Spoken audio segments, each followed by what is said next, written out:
yateguriye namwe muzoryama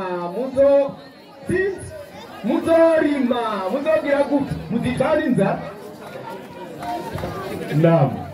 Assalamu alaikum wa rahmatullahi wa barakatuh. Wa alaikum assalam wa rahmatullahi wa barakatuh. Jewe ndanezerewe n'umwari bavuye hano. Nasha. Yamaze kubona ko ijuru ryabo nta kiriyo, ahubwo atangiye kuza kunegura abazoba bafise ikiriyo. Yego. Wewe waba wabibuze uza kunegura ibyo abandi gute? Kubera ko iwawe mu ijuru ryawe uzorijamo kwanza uzohabwayo iki? Icambere nta juru afise azojamo gurya. Eka. Yimba yarivuze nabwira umurongo yatanze ataba Kristo bazoja mw'ijuru. Umurongo wawumvise abwira dutuka acabwira wari nadutuke. Umukristo yawumvise kandi nduru. Jewe numvise umurongo wa Kristo bazoja mw'ijuru. Yasoma ikigabane iki umurongo uyu avuge no umurongo wariwo. Ariho. Warahagaze niwe yawumvise. Na nyine kuwutanga yase kuduhuza. Uwo nta nubaho nubona gusubiramo nyimba wumvise mutanaha. Ni wandika Bibiliya shasha. Tezo tuwaje kutowaje mu musereki kandi kati umukristo azoja mw'ijuru. Ukazane hano kazane genda ze kuruha bashe genda uwo murongo ntawubaho ko umukristo azoja mw'ijuru. Acaza kuzana imirongo ngo Efeso 2:10 nyarutura igitabo cy'Abanyefeso 2 umurongo w'10. Yego reka dusomaho nyene ndazi ntabyasangamo kabisa. Efeso 2:10 Efeso 2 umurongo w'10. Yego Inyandiko irababwira iti kuko turi ibiremwa byayo twaremewe muri Kristo Yesu ngo twaremewe muri Kristo Yesu. Ibaze nk'umugabo nka Emedi ngo yaremewe muri Kristo Yesu yavutse Yesu ari mw'ijuru ngo dukora ibikorwa byiza. ubu mubwenge uri kugiye kure eka wowe waremewe Yesu ari mw'ijuru we Yesu mwahuriye ngo ibyo yateguye kera ngo tubigenderemo acavuga ati ibikorwa sibyo bijana abantu hehe mw'ijuru. none ibyo mugenderamo nibiki bizoba ari biki ibikorwa ibyo muzogenderamwo mukavuga bibyo wumva ari biki ni ngorane. niba ubwenge nyene uri kugira byamucanze acagenda mu Baroma 2:2 Abaroma igitabo cy'Abaroma aravuguruza ati ibikorwa sibyo bizojana abantu hehe mw'ijuru. ntiwabivuze 3:22 haragira hati warufukuye he n'ukugororoka kuva ku Mana. mu kugororoka si igikorwa ni igikorwa ugororotse rugamurukira Imana ku mategeko yayo gahemu kweri. ibyo si ibikorwa kweri ukugororoka kandi ngo kuva kuki ku Mana ukuzimira ko kuva kwande arahatubwiye si kwa Shatani kweri kabisa. none ibyo si ibikorwa kuzanwa no kwizera. iyo wizeye si igikorwa kweri. none twari twebeka bati ashhadu an la ilaha illallah wa ashhadu anna muhammadur rasulullah. ntuba wizeye aho si kwizeye kweri. komeza harabandanya yego kuzanwa no kwizera kwa Yesu Kristo. kuzanwa no kwizera ngo kwa Yesu Kristo. none ukwizera kwa Yesu Kristo kwa Emedi. eka ukwizera kwa Yesu si kwa Emedi wewe mbara uko iwawe si uko iwawe. eka wowe tuvuga ati ibikorwa sibyo bizojana abantu hehe mw'ijuru. reka nagukosoza aho nyene 11 hagira hati aho nyene watanze nyene mu Baroma wende ndagukosore ntawe utahura aho byashaka gutahura ujya nta n'urondera Imana. abantu bashaka kurondera Imana baramaze kubera abakafiri nyene barakafiritse barazimiye bava bakagera bose. Bibiliya ati baramaze kuzimira aba bose bacitse imburakimazi. bashaka kuri pasiteri mukuru hajya ngo bacitse imburakimazi. ntawe ukora ibyiza ka nta n'umwe. kubera bavuze ko ibikorwa sibyo bijyana abantu mw'ijuru abantu hari ibikorwa byiza bakora. imihogo yabo iyo mihogo yabo nibo bariko baravugira hano nimba zirangaye. iyi mihogo yabo ngo nimba zirangaye n'umurongo rero ugende ndagukosoza uwo nyene. bahendahendesheje indimi zabo. uraza ukabeshesha ururimi rwawe hano bataje urugiye ugahenda abakirisi nuko sinebwe asha iyo ni Bibiliya ntundaze. iyo mihogo yabo nimba zirangaye. utaherage 11 wabwiye ko iyo mihogo yabo ikora mutemera ibikorwa ari imva zirangaye. nimba zirangaye kweri. Bose sarubiwe atasimbira ku murongo muri Yohana 14 umurongo wa mbere. Nyarutsa mwarimu agira ati nimuhagarike imitima yanyu. Yesu ati nimuhagarike imitima yanyu. mwizere Imana nanjye munyizere. muhira kwa data hari amazu menshi. imuhira kwa data hari amazu menshi. yaba atariho mba ndabibabwiye. Emedi acavuga ngo ayo mazu ngo nanjye ndimwo. twavuze ko hariyo amazu n'ibitanda n'abagore amazu yarayemeye. yego none zizoba zirangaye nta biriyo nta bazoba bazirimwo. izo nzu nta n'igitanda nta n'igikombe nta n'umugore hariyo amazu mw'ijoro y'ibintu bijya biri mu nzu ngaha mw'isi no mw'ijoro bizoba biriho bihinyanyuye by'ubwiza burenge wowe ingorane mugira ntimutaho ivyo murimwo emete acavuga ati jewe mw'iryo juru nanjye nzoba ndimwo reka nibarize Yesu agusohoza inkoni Matayo 19:27 emete bamusohoza inkoni Yesu agusohoza inkoni agusohoka ku ndembo nyinshi yego nukwego Inyandiko igira iti mu rugo 27 neza cane ubuno Petero aramubaza ati mbega twebwe ko twaje Yesu tukagukurikira Petero nyine yabonye Yesu agendana na Paulo witira yibere mw'ijuru yabajije Yesu ko twebwe byose twagukurikira none tuzohanga iki Yesu arababwira ati Yesu aramubwira ngo iki ndababwira ukuri ati ndababwira ukuri yuko mwebwe abankurikiye aho umwana w'umuntu azovyagira ku ntebe y'ubwiza bwiwe uyamwita w'Imana nawe Yesu yivye ko ari umwana w'umuntu igihe cyo kuvyaga ukundi gusha namwe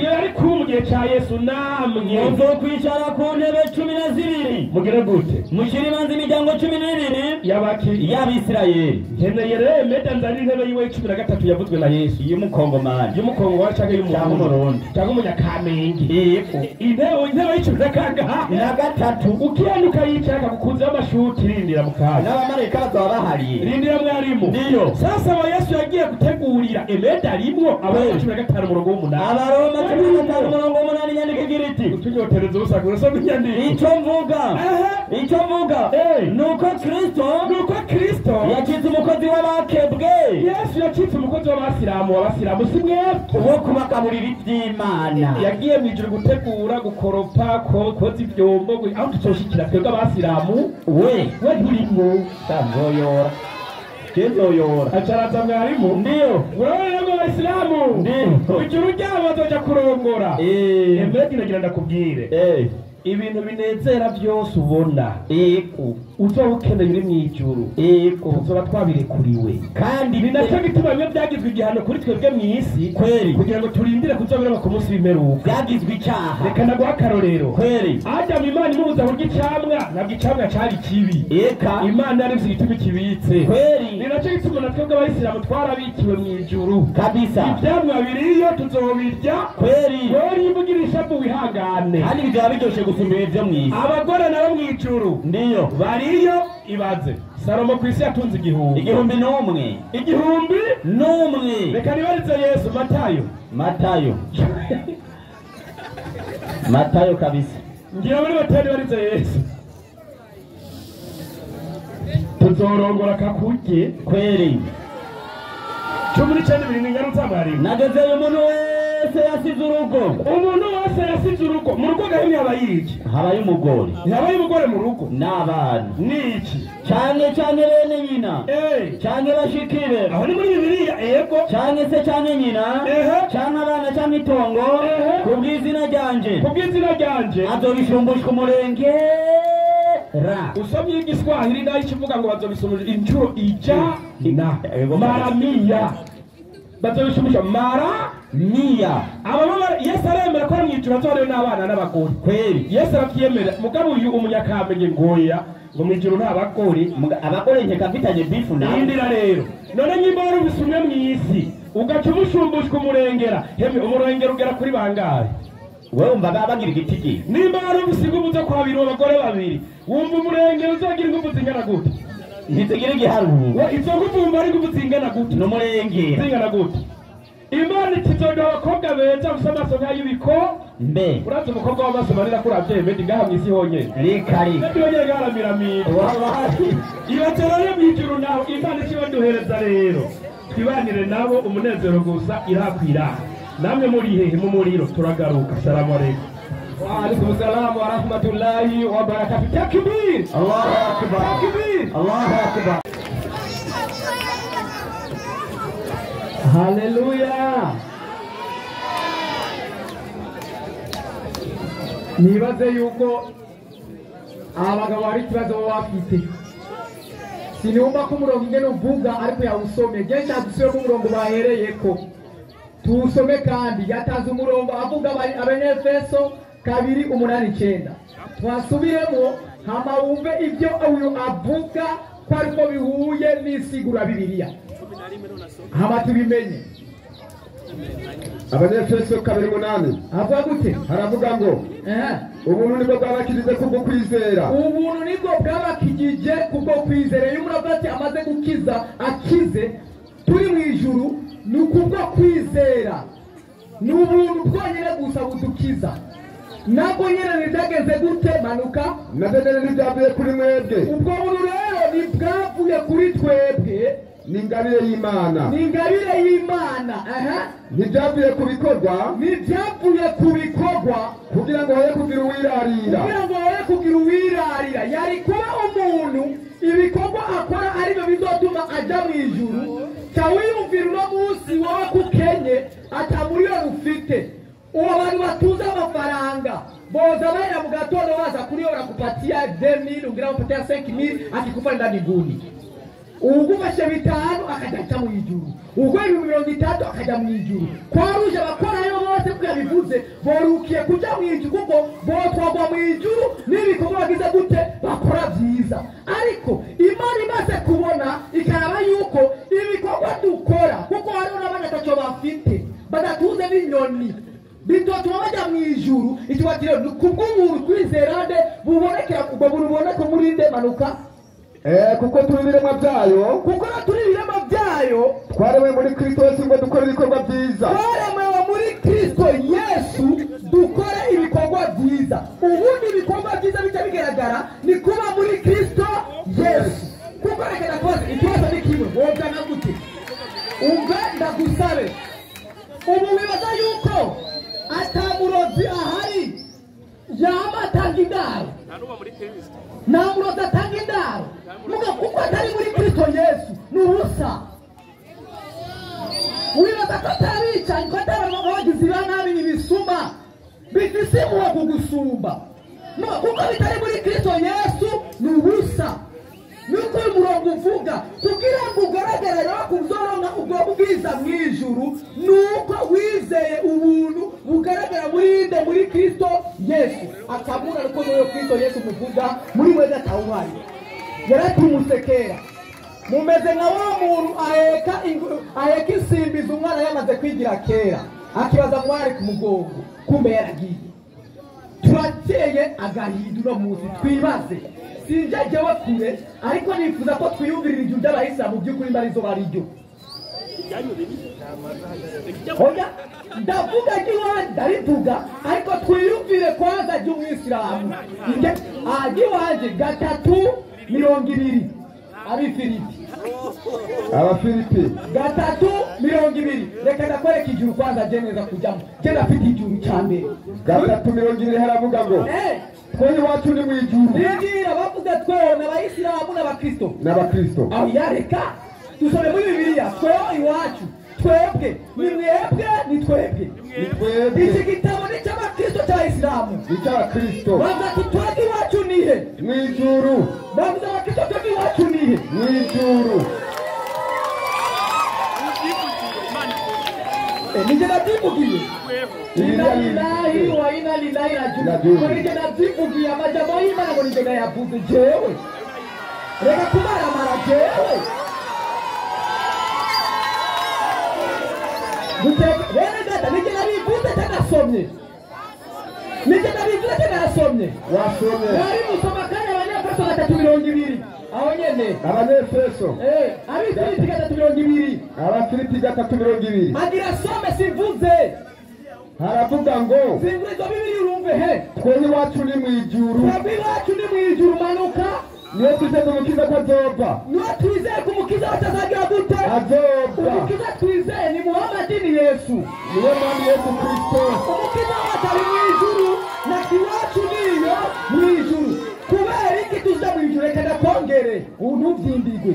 Abigarataga 3:29. Abagalatiya 3:29 aravuga ngo ko muri abakristo kuko turabande abakristo oya kuko muri abayisilamu ni wasi soma neza ko muri abakristo subiramo ko muri abakristo kandi mu rutare rwa Abrahamu oya subiramo kuko muri abakristo amaboko hejuru urumva yavuze ni werekana bavuze ngo abakristo umvira kuko muri abakristo manuka rero muri abakristo mu byasezeranye. Turabaragwa nk'uko byasezeranye. Abazora ku ijuru cya mbere ni abakristo kuko ari urubyaro rw'abandi rwa Aburahamu. Ikibazo niba uza kutwangira Aburahamu azoja he? Mu muriro. Kuko turi urubyaro rw'abandi rwa Aburahamu. Twigiye he? Mu ijuru. Ariko ikibazo dufite bavuze yuko ngo mbega uzokora ibyiza azoja he muri iryo juru. Cyane nta cyiza kibonekera mu bayisilamu, nta n'umunsi mu kizopfa tubara. Ntacyo. Nta cyiza kibaranga.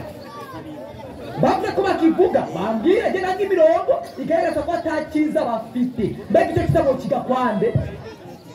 Mu kigakwande. Mwarimu turatanguye 47:19. 47:19.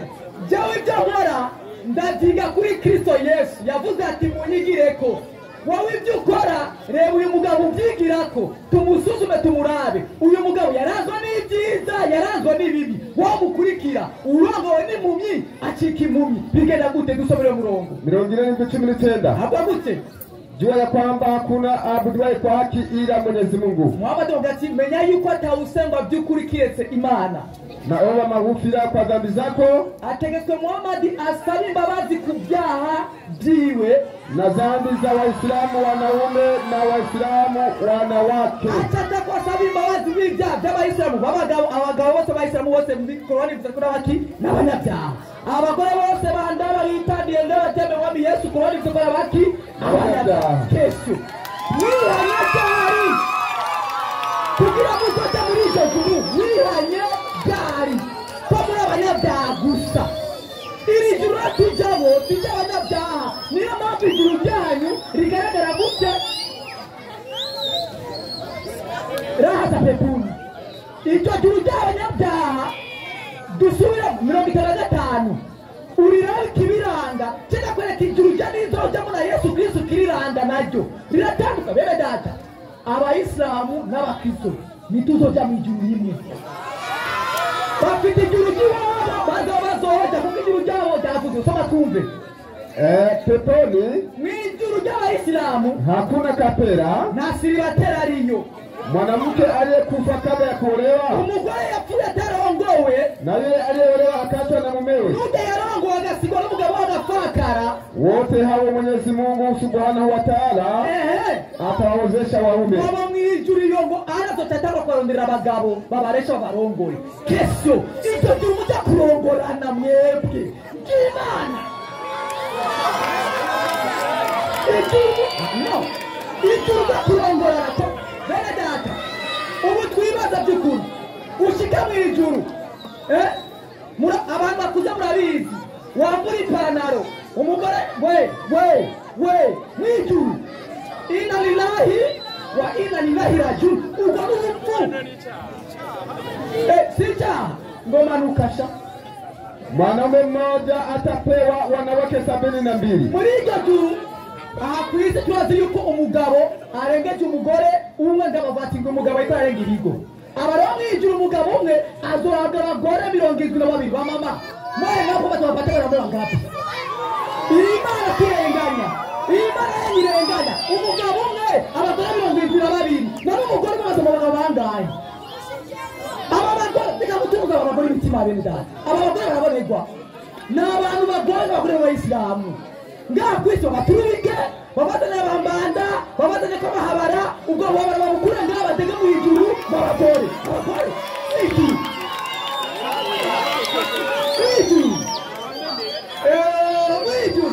ariko bene data ubu tubazanye mugira mu mara amasaha 2 uvugira wemeza gusa abantu yuko mu ijuru uzoja kurongora abagore 70.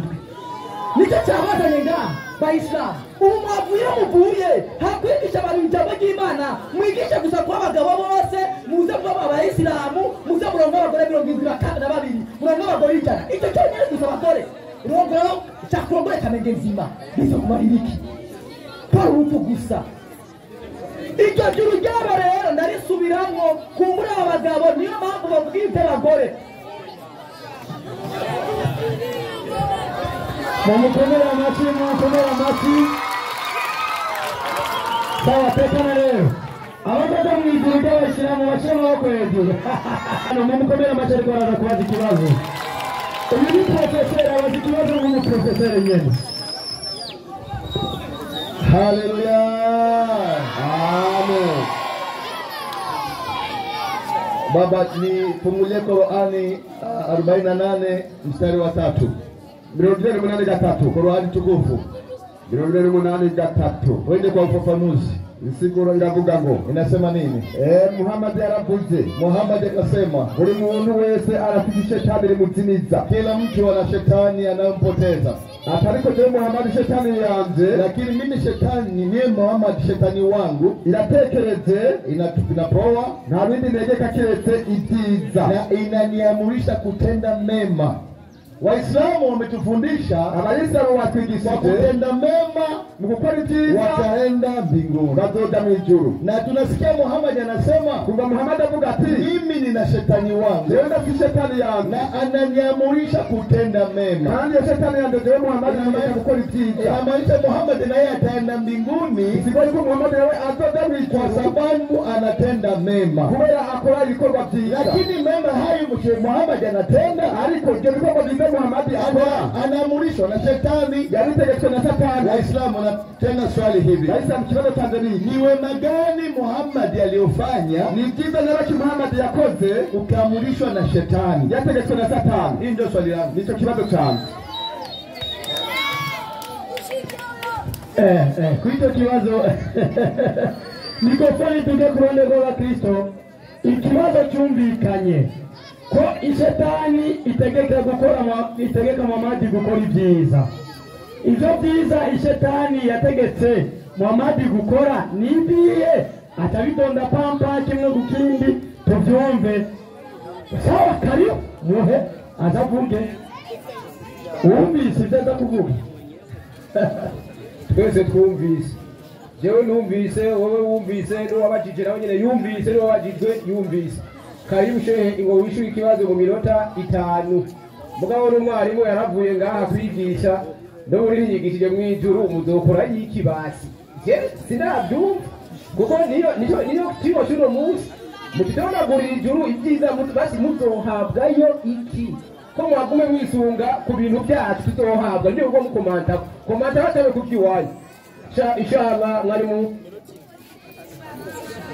uwishura aze yishure mu minota itarenga 5. Ego iminota itarenga 5 aze yishure bari bavuze indwi minota 7 yo kwishura inshallah naje minota 7 kuba tugiye ko kizagutanga mu banyamatangazo tuza kuba mutoyi. Sawa sawa. Naam, assalamu alaikum wa rahmatullahi wa barakatuh. Reka manze shimire Medi. Igituma namushimira yamaze kubona ko Kristo nta juru bagira bakayuki kwa Muhammad.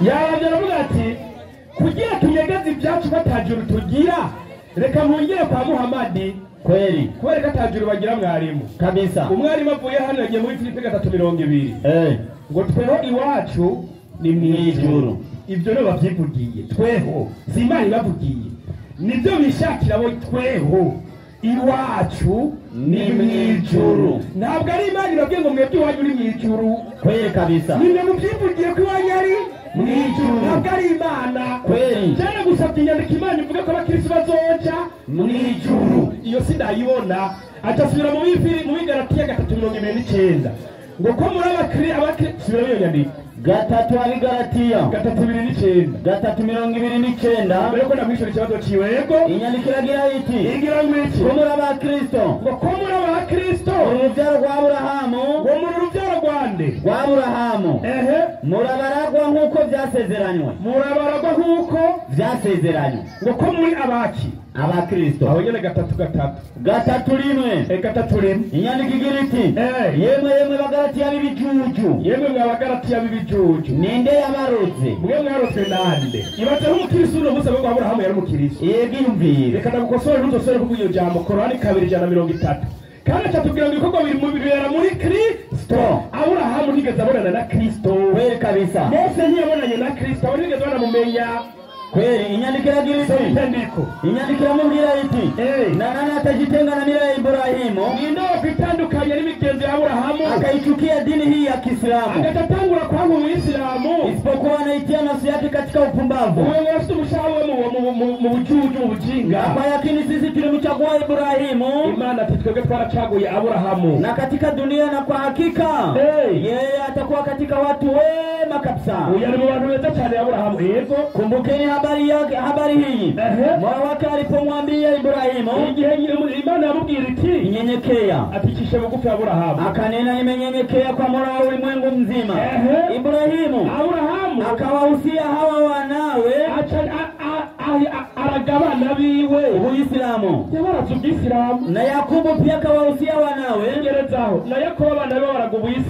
Uislamu ubukristo utambwe higeje nyuma ya Yesu kumupagani kwa Paulo muri Antiokia kweli nawe uza kubasha ngo Aburahamu ngwegwe muri Kristo Aburahamu ngo n'urubyaro rwa Aburahamu byaramucana muranarinda byaramucana hano turakeneye umurongo Imana ivuga iti abakristo bazoja mwijuru reka kurunguruka igiwacu ajeja kwa Muhammad kweli ngo Muhammad ngo yavuze ngo shetani wake ngo amepoa ngo nikie shetani ngo yabwiye Muhammad ngo akore cyiza kweli sicho kibazo gahe nicho kibaza baji soma iyo nyandiko yisubiremo nyene kila mtu anaye shetani ampotezaye aha rero nagomba nakwereka ubuhangange bw'intumwa y'Imana Muhammad sallallahu alayhi wasallam kila muntu wese arafise shetani mugira gute amutazimiza kujya nyene na Yesu yamuhaye rifiti nuko tusaba muri Mateo 8 shetani akajana Yesu akamudugana hejuru gake ku rushengero sa uko shetani afise inguvu shetani Muhammad wewe ngo biri mu mutima Yesu wa shetani yanditi we Yesu we ntamuvugira ingo yamuteruye bashamari ifi 4:5 Matayo 4:5 Matayo yandikira iti yego murwanizi yo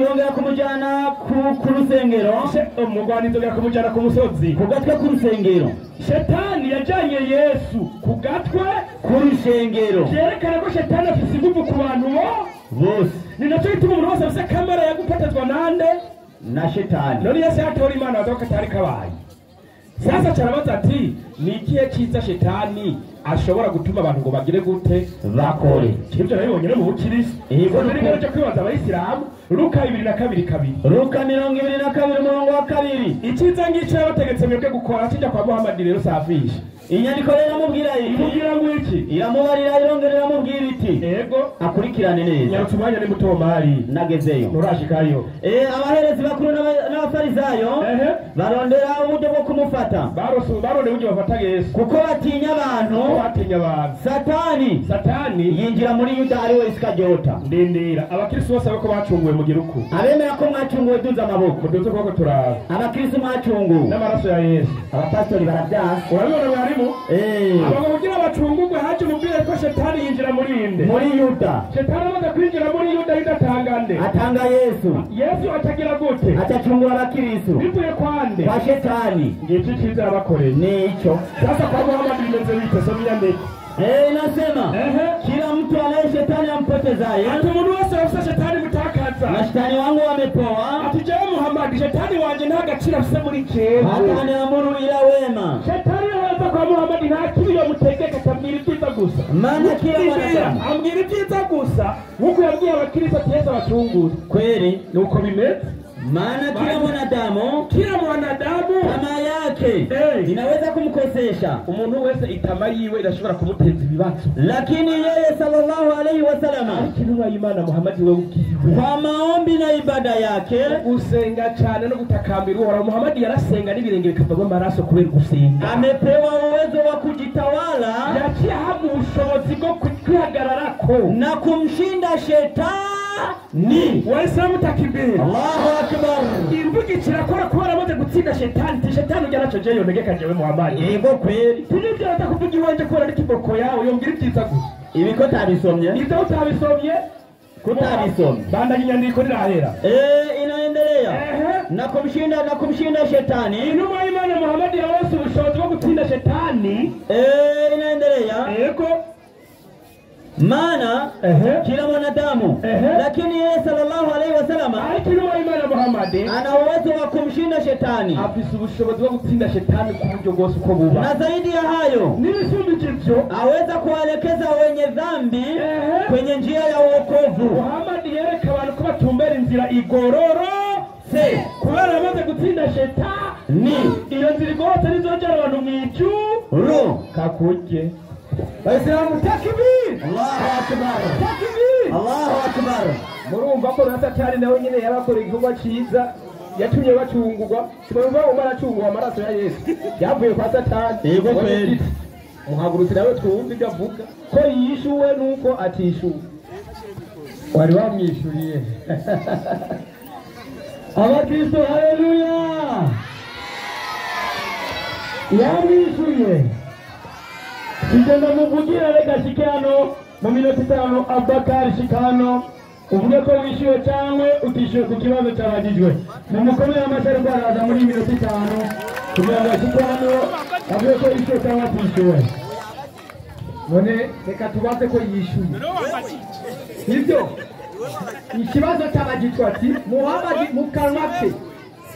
mu kanwa kawe asijeho ndaje gutinya urapapa Muhammad yaravuze ati buri muntu afite Satani amutakaza najewe Muhammad Satani wanje jewe nakina negeka atari gukora ikiza baramubaza ikibazo mbega nicaye kiza Satani yategetse Muhammad gukora kuko mwavuze ko uzokora ikiza wose azoja mu ijuru bisiba ko Muhammad azoja mu ijuru kuko ibyiza yakoze ategetswe nande na Satani baza Abayisilamu Satani arakoresha mu gukora ibyiza Abayisilamu oya munume reka mbara n'Abayisilamu gusa abaraba benshi barazi ibyo barimo aba barazi ibyo bararondera reka mbaza azi inama ziko zirazimira gusa Satani aratega ku muntu cyiza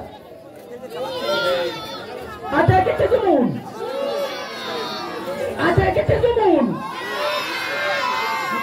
ariko ubu mwiko muhigiki aba bantu bose nibapfa kubwo ubuzimire bwanyu mwebwe bene data ibi bintu tubikura mu bujanja ibi bintu tuvuga ukuri ibi bintu ibi bijandi tuze tuvugisha ukuri hari ikiza Satani yotega ku muntu ubu aba Bayisilamu bose mwiteze ga kuzoja mu ijuru kuko Satani abategetse byiza nudu tubwira nicaye kiza Satani ategeka umuntu azoje mu ijuru hama ngo barasomye ngo Aburahamu na Yesu ngo bahuriye hehe nabyuzi wewe no gumirongo urasoma Yohana 8:56 umva inkuru Yesu yavuze kuri Aburahamu soma Yohana 8:56 umve haravuga ngo Aburahamu sokuruza wanyu yari yarahamye kubona umunsi wanje nida bivuze Yesu ati Aburahamu sokuruza wanyu yari yarahamye kubona umunsi wanje kandi yarawubonye aranezerwa Aburahamu yabonye umunsi wande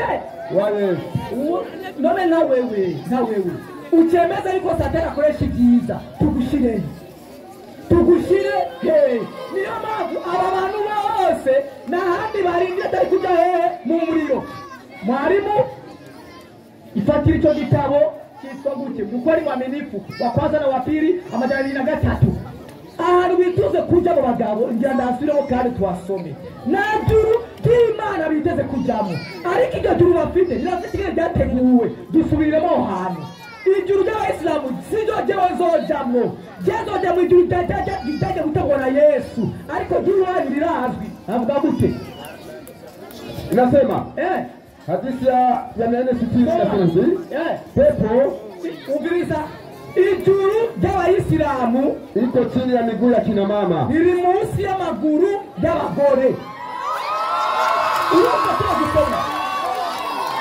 ndabinginze mwebwe mwiteze gukurikira abagabo mumenye ko ijuru bifitiye ari abo bagore ngo ijuru ryabo iri munsi y'amaguru y'abagore sinibaza munsi y'amaguru y'abagore ko muzotora iki ariko reka ndakurambira ijuru ryiza tuzojamo twebwe abakristo nitwashika mu ijuru ngo tuzohabwa ibiki urira bibajije reka ndakwereka ijambo tuzohabwa twebwe cya mbere ushumbe mwarimu ndagikora muri Korowani 3:55 cya mbere ndakibonye muri Korowani icyo bakisaba kuhabwa 3:55 twagiye gatatu itara gatanu Qur'an 55 haravuga ngo abakristo bazobera gute kwa muri cyo cyo kumbukeni Mwenyezi Mungu aliposema nimwibuke Imana yavuga ewe Isa ewe Yesu mimi nitakutimizia muda wako wa kuishi ndio kile mwisho ikicho cyo kwenda kuishi hawatakuwa hao maadui baza kwica abo bahemu na nitakuleta kwangu kandi Yesu jazo kuzani wanje na nitakutakasa na wale waliokufuru kandi zogutuma yabaja barogose hawataweza kukuzuru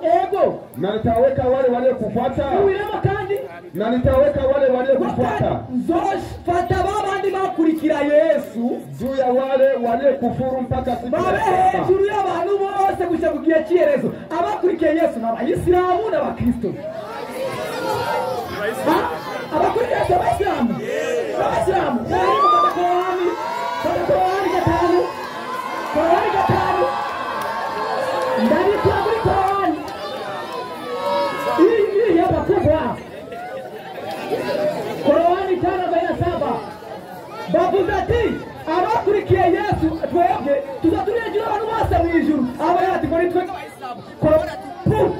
aho n'abakristo Korani 5:7 abakurikira Yesu n'abayisilamu n'abakristo vuga twumve haravuga ngo na sisi na twebwe tuliwaamrisha wafuasi wa Isa twarategetse abakurikira Yesu yani watu wa Injili abakurikira Yesu cyambere basoma igitabo cyitwa gute Injili bavuga ubutumwa bwiza wa Kristo wa nani wa Kristo wa nani wa Kristo wa Kristo wa Kristo wa nani wa Kristo wa nani wa Kristo Wakati wa Kristo, haleluya!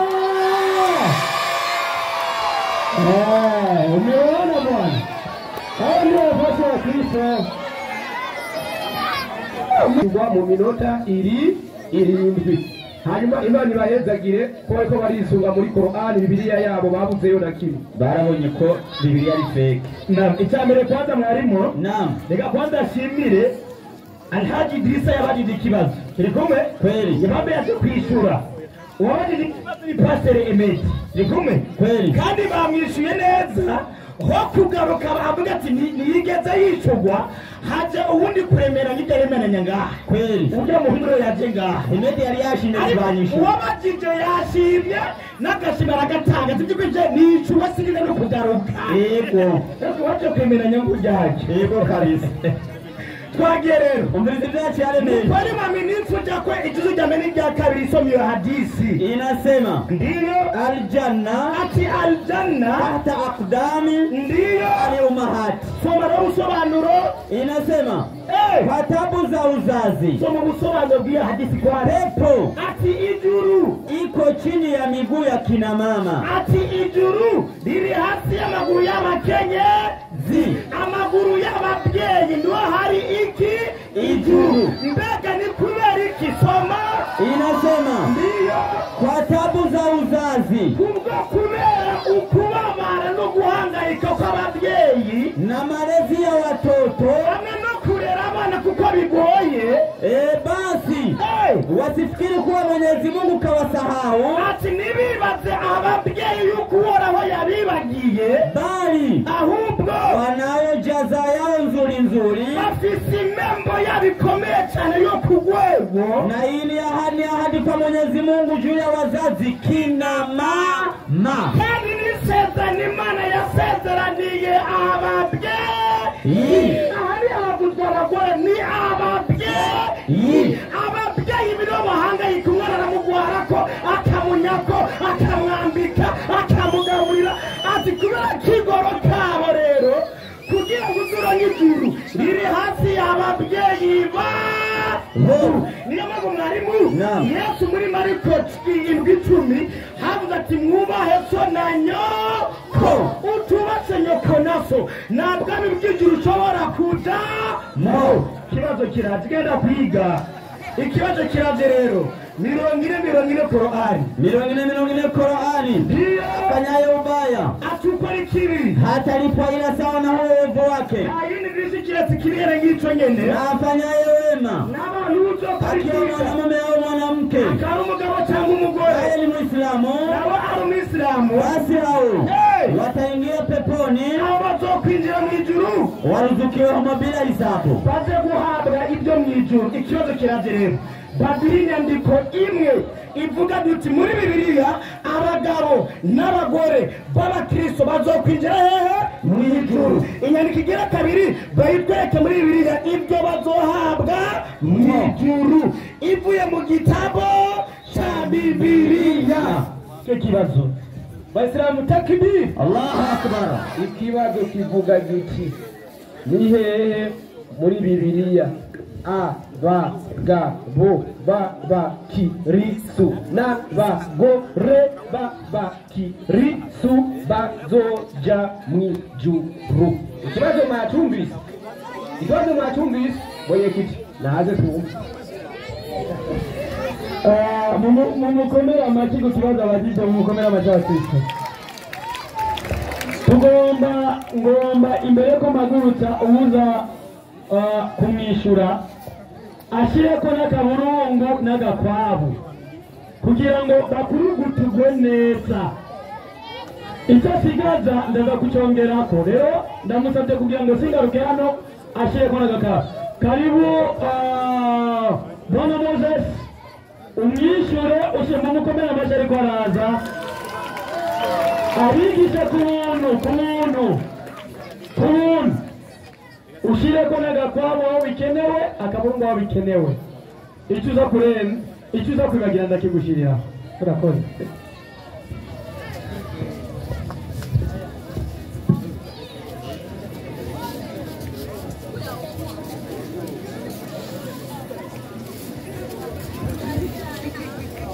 Haleluya. Ikigwa jembo natamaze kurangira ku mpamvu z'ibyigwa ariko biracanga ku mpande zose zibiri. Ariko imbere y'uko nishyura ikibazo ugomba gace kuri hadisi ahereye ko imbere y'uko nawe abaza ikibazo, hanyuma se nishyura ikibazo yabaditse agerageze kugoreka ihadisi yatanze muri mukengamunifu volume ya mbere n'iya kabiri urupapuro rw'amajana 203 hadisi y'amajana 460 aho havuzwe yuko ngo ijuru ry'abayisilamu riri munsi y'amaguru y'abagore. Niko ihadisi yagizene yavuze none n'abagabo wakina mama n'abagabo birago n'abagabo atari mwasi kina mama niyo muca mu cyumba mugatse murataravuze kina mama ni kuvuga abagore. Hanyuma cyavuga ati iryo jambo icyo risigura ngo nuko abadamu bibungenga batwara ujya mwana bari mu nda yabo amezi 9 baramugorerwa ko ibintu bitandukanye ngo njyana byumvise. Ati ibyo rero nibyo bituma iyo nyandiko yavuze yuko ijuru ry'abayisilamu riri mu maguru y'abaki y'abamama cyangwa yakinara mu bwo bagomba kubivuga ubwabo. Ariko aho ntibagomba gusigura neza ushatse kuvuga yuko ijuru riri munsi y'amaguru y'abagore, none abariko baravuga mbega libande n'abana gusa bariko baravuga ko bavuze yuko ijuru ry'abaki ry'abayisilamu. Kandi bose wihonyanga rero avuga ati na Bibiliya irabyemeza ngo wubahe so nande n'amaboko. Kubw'ibyo genda kuvayo 2012 vayo 2012 aravuga agasubira wubahe so na nyoko. Umviriza, wubahe so na nyoko kugira ngo murandire mu gihugu cyawe yaraguhaye, kugira ngo urandire mu gihugu cyawe yaragizene naguhaye. Iri nisebero ryo kuba ngaha ku isi sida kuja hehe mu ijuru. Apana, kubw'ibyo ubwe bose banyandiko neza mutazigoretse. Kubw'ibyo rero ikibazo cyabonetse muri Korani 40 yuko ngo ukora ibibi ari umugabo ari umugore watamwe ngo azobironkera. Ariko umugabo cyane umugore w'umuyisilamu akoze ibikorwa byiza uwo ni ngombwa yinjire hehe n'ijuru. Ati araza kibazo ati nituzanake dutange umurongo muri Bibiliya uboneka yaho abagabo n'abagore badoja hehe n'ijuru. Abigisha banje barabaha umurongo sinigene barusinziriye ntabwo mwumvise. Turare mu Galatia 3:18 Galatia 3:29 28 28 yasakora umwanya aravuga agasubira gatatu mirongo ifate neza si hiyo niwe kule ifate neza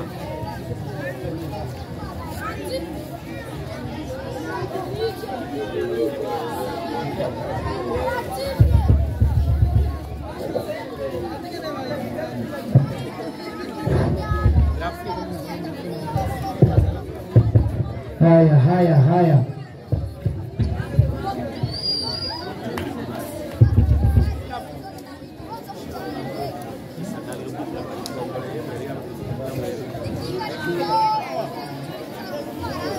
na hapo ni sawa.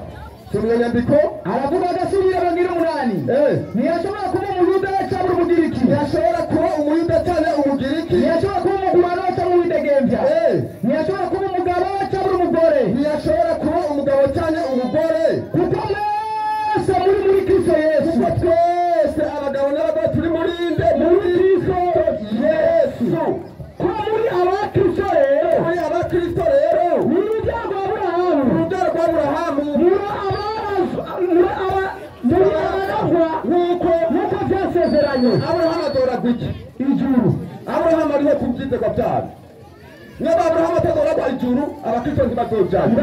Niba Aburahamu yaradwa ijuru cyangwa adoragwa ijuru, abakristo bazojyayo. Abagabo n'abagore.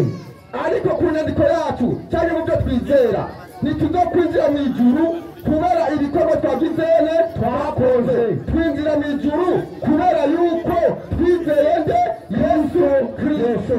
Iyo nyandiko batanze rero yo muri Korani 40 yuko umugabo w'Isilamu n'umugabo w'Isilamu yakoze ibikorwa byiza ko kwinjira mu ijuru, Muhammadi arabihakana. Mbega Muhammadi umuntu azokwinjira mu ijuru kubera ibikorwa byiza? Muhammadi avuga ati uzogite wese n'umwaguzi yarambesheye. Arunwane manjane urupapuro rw'1963 yanditse 1974. Muhammadi tumubaza Hebu subira. Hadithi ya Aisha radhiallahu anasema kutoka kwa Mtume SAW. Amesema fanyeni yaliyo sahihi. Muhammad ati mukora ibibereye yatekelezeni kandi mubyiteho na furahini kandi mubinezerere kwa sababu kubera yuko hakuna yoyote nta n'umwe muri mwebwe atakayeingizwa peponi azokwinjira mu ijuru kwa amali zake biciye mu bikorwa byiwe akora. Hakuna nta n'umwe wakauliza batarabaza hata Mtume Muhammad hautaingia peponi kwa matendo yako. Uzokwinjira mu ijuru bikorwa byawe byiza ukora. Akasema hata mimi. Na Muhammad avuga ati na jewe ibikorwa byiza nkora sindodaho mw'ijuru. Kwinjira mu ijuru kwizera nde Yesu Kristo. hanyuma tudateganya wa Kristo ibyo twizera. Bibiliya ivuga yuko igiti cyotarigera kubona n'igihugu kitarigera kugirane kumva n'ibitarigera bica mu byumviro by'umutima w'umuntu. Ibyo byose Imana bitegura bagirane abayikunda. Ibyo byose bavuga ni iby'ibinyoma. Kuba iki na Korani irabyemeza 32:15 Korani tukufu 32:15 yeye ufise Korani tukufu genda ku 18 cyabapero insiguro kweli bari 18 insiguro Mtume anasema umbidigene Muhammad yavuze Mwenyezi Mungu anasema Imana inavuga ngo nimeandalia watumishi wangu ati nateguriye abakozi banje vitu ambavyo macho yao hayajapata kuviona, ibintu amaso yabo atarigera abona, wala masikio hayajapata kuvisikia, n'amatwi atigera byumva, wala hajavipata kuvifikiri moyoni mwa mtu no kubyumvira mu mutima w'umuntu ntibiragirane ntibiracamo.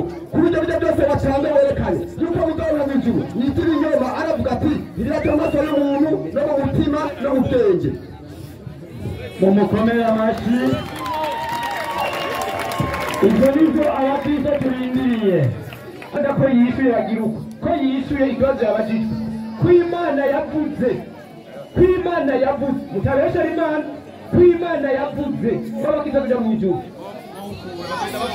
Asha muheshere n'Imana ibyo bahara n'ukuri batanditse Bibiliya nshasha ngo sabe rero abantu muteka imbeko nangura sabe uru ruhande byo mutekanye hama mbone gutangura biba byiza cyane mugabanyije akavuyo. Mwarimo naam yatangiye rero kweli kugira abagize ikibazo aca muri Galatiya 3:8 amajambo ya Paulo nujeyo ataja muri hadisi turi kumwe kweli anure marijane ije kwiyo hadisi kwanza hadithi yahereye mu yo munsi safi au guhera kuyo hejuru twende na mbele kuyo hejuru yisome kwanza yisome hadisi inasema hadithi ya Abu Huraira radhiyallahu anhu hadisi yake ni Uwitwa Abu Huraira mara yoro amekuriwe amesema mtume wa Allah subhanahu wa ta'ala ati numa yoro Muhammad yaravuze duti amesema hakuna yeyote miongoni mwenu